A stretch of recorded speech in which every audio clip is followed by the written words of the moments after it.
graph of the piecewise linear function y equals f of x, which is defined on the domain x, such that x is a real number and x lies on the interval 1, 4, is shown below. A, find f of 2. B, find f of 3. C, find the range of f of x. D, write f of x using the notation for a piecewise function. And E is f of x a one-to-one function. So to start with part A, the way you find f of 2 is you go to the function at x equals 2 and say, what is the value returned by that function? Or in other words, what is the height of the function here? And that height is equal to 1, so f of 2 is equal to 1. Part B, f of 3. Well, start on the inside. F of 3 is found by taking this point 3 and going up. Since this is a linear function, that hits at 1.5. So on the inside, f of 3 is 1.5.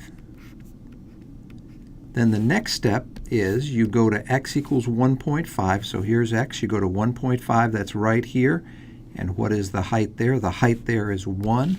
So f of 3 is equal to 1. Part C, find the range of the function f of x. We were given the domain, and the domain up here is written in this fashion right here. All values of x which are real numbers lying between 1 and 4, including 1 but not including 4, and that's why you have a filled-in circle here and a open circle here.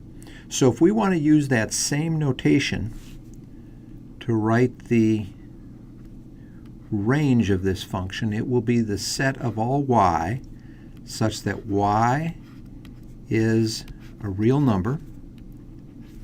And now take a look. What values can y take on? Well, whichever x you put into this function, the y's will always range from 1, inclusive, up to 2, but not including 2. So that will be written as 1 is less than or equal to y is less than 2, and that's the range of y equals f of x. Part D, write f of x using the notation for a piecewise function. Well, y equals f of x can be written in a piecewise manner in the following way. First of all, one piece here handles x ranging from 1 to 2. So I'm going to say for x values between 1 and 2, that'll look like this. And then the second piece we want to write handles x values from 2 to 4. So we want to say for x values from 2 to 4. Notice that on this interval, these are strict inequalities, and that's because 2 is accounted for in this top piece, and we do not want to include 4 because we have an open circle there. So now we have to figure out what we put in for the function. For x values between 1 and 2, this is always up here at height 1, so f of x is equal to 1 on that range. How about this second piece right here?